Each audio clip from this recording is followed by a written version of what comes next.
As we're all aware, Jiu-jitsu has a very unique ability of being able to expose you as a man in pretty much every single way imaginable.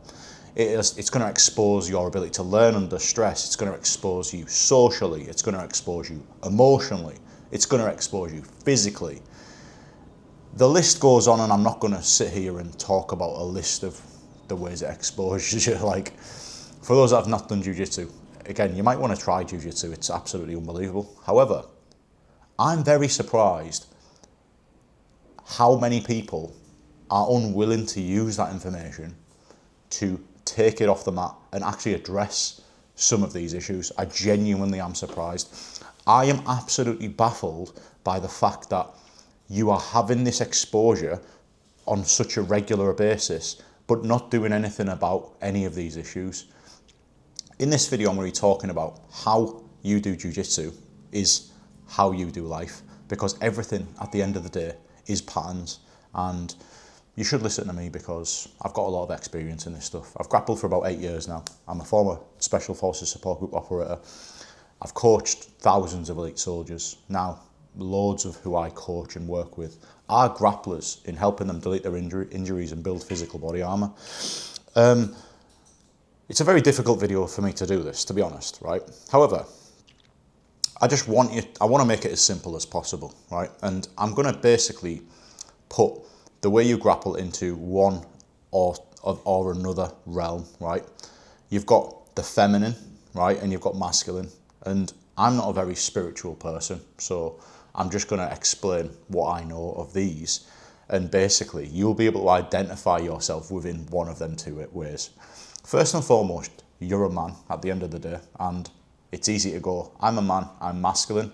However, masculine and feminine doesn't necessarily associate itself with, your gender. It should, and I'm all about putting men predominantly in a masculine energy, bracket, but it's not always the case, right? And more today, especially in 2026, men are doing feminine things. And listen, there's pros and cons of each. However, it's important that you understand the patterns in which you are doing and understand how to then navigate probably some solutions for yourself, right? So, if you're a masculine grappler, right, it's not about going, tensing your muscles and, solving problems with brute force. It is using a system, practicing repetitions a number of times, problem solving, having a goal in your sparring, in your technical sessions, having evidence as to why you are doing a certain thing. Whereas feminine is somebody that does everything based off feelings. They do most of their good work based off how they feel. It's like they will grapple a certain pace based off feelings. They will end up in certain situations based off how they feel. And the feminine is kind of a lot more creative. So there is a pro to it, a huge pro, especially in a martial art where it has such complexity. Now, in order for you to get to that level of creativity, you need to have basically built up a certain level of experience. You all know this, because in any endeavor, like I played the guitar for about 10, 15 years. And I cannot get to a level of experience in order to display freedom and creativity, that feminine type of, experience of being able to navigate and flow and enjoy everything without any sense of direction. Again, I'm going to talk about the pros and cons of each. Without doing the underlying work, without sticking to a plan, without having a goal and really working on stuff, right? So, pros of the masculine, you're literally using repetitions, you have a system, and you're developing specific things, and you have a target, and it's all about working towards that target, which is huge pros. It's basically results focused, right? You have a clear goal in mind. If your pattern is more masculine on the mats, not many people and not many men have that, right? It's nothing to do with using your muscles or anything like that. It's just about how you think. These traits are basically how you think, the pattern of how you think.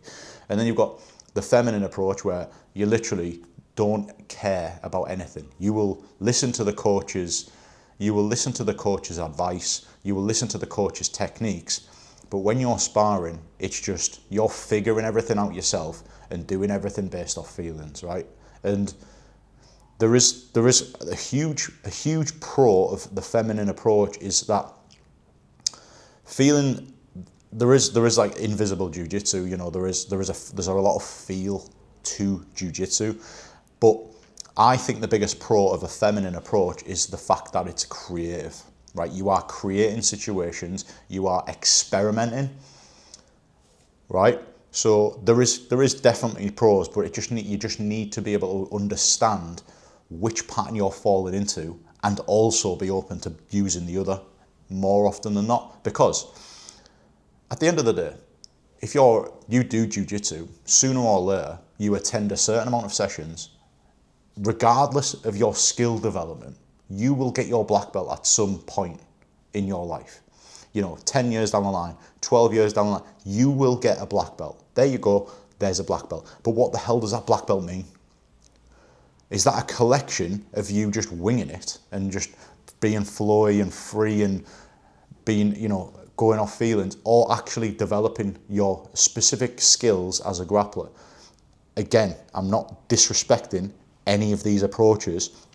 I'm just trying to bring to life some of the pros and some of the cons, right? Some of the cons of a masculine type of grappling approach is some people might find it boring, right? And the main con of a feminine approach is it doesn't have structure, and you could say that you don't get any better as a grappler by doing this. Or if you do get better as a grappler, it's almost impossible to measure, because everything is just so like abundant in feelings. Now, the whole purpose of this video is how you grapple is how you live your life, right? How you do jiu-jitsu is how you live. Now, these are just patterns, right? I'm a pretty relaxed grappler. You know, anybody that's grappled with me knows I'll grapple with anybody. I don't care how fast, how aggressive you are with me in a grappling scenario. I am very relaxed. I'm thinking, I'm relaxed, right? There's pros and cons to that, but that's how I live my life. I'm a very relaxed person, very composed most of the time. So if you are more of a masculine person, you will prefer to have a clear goal of the day, get that goal done and be working towards something.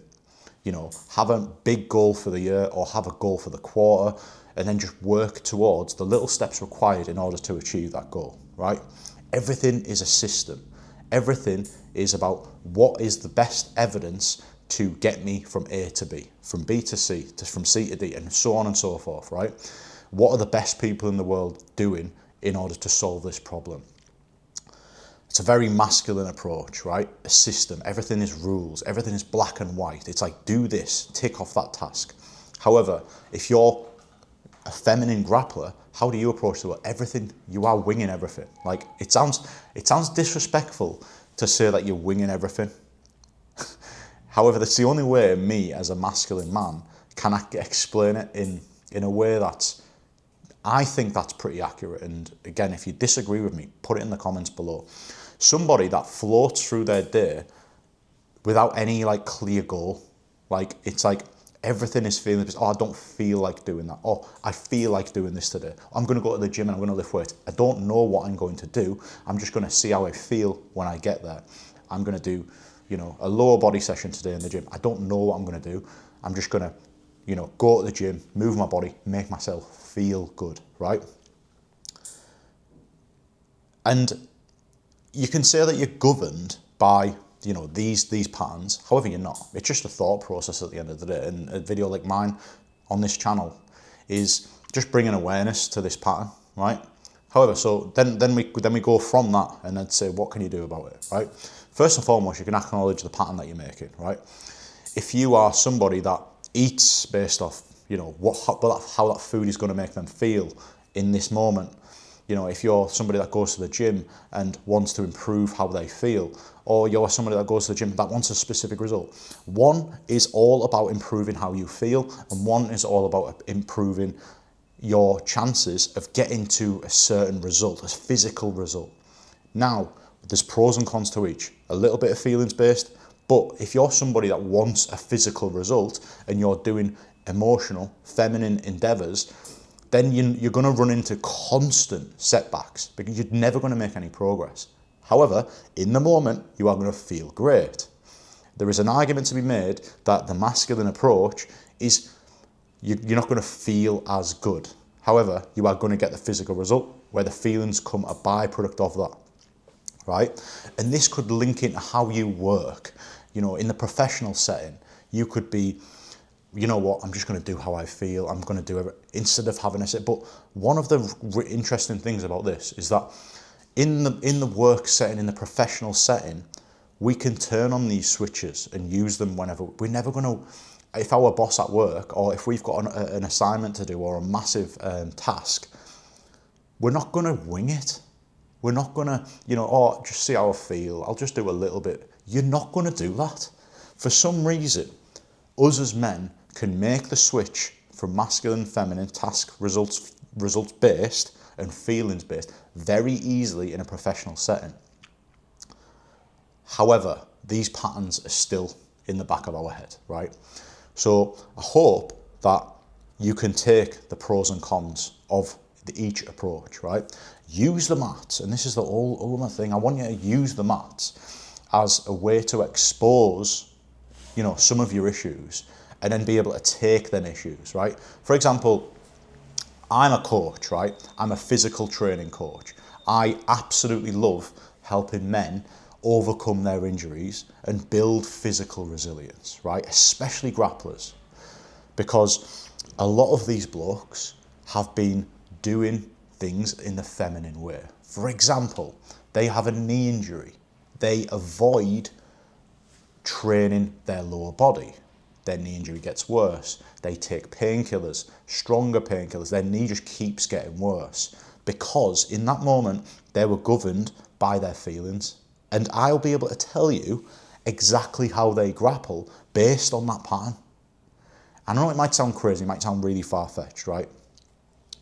But I'm just saying that a lot of people go to the gym, a lot of people don't lift weights, and the weights that they do lift, they'll do a little bit of kettlebells, they'll do a little bit of dumbbells, they'll do a fitness class.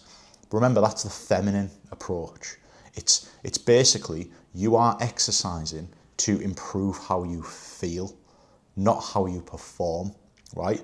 And I keep saying there is a little bit of benefit to that. However, if you are somebody that is struggling physically, you do not need to improve how you feel in this moment. Because if that is your ultimate goal, everything that you want to achieve in your life or do achieve in your life is going to be so short term that it's going to cause you endless years, decades of frustration. So if you can then make that switch to go, okay, what is my ultimate physical goal? What result do I want to achieve? Because if you're thinking, I've got 60 minutes, I just want to feel good.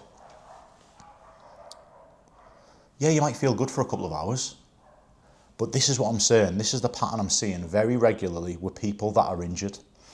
Most of the time, people are injured and people are unable to overcome them injuries is because they're floating around creating sessions instead of following a strict structure that is results focused. And I know it's really difficult because when you are injured, there is physical pain to add an extra layer of complexity, right? But if you take that physical pain just out of the equation and try and think logically, because that's masculine, logical, and the other one is feelings based, if you can take the physical pain out of the equation and kind of look at yourself as a third person and think, right, what is the reason this physical pain actually happened? What do I need to do to address the underlying issue? And that's exactly what I do on the program with grapplers. So If you are interested in working with me on a one-on-one basis, the link in the description is to do that. Book a call with me. We'll have a conversation and we'll discuss everything in a little bit more detail. But hopefully this video will give you a bit of an insight into the pattern that you may be having in your jiu-jitsu and, more importantly, in your life as well.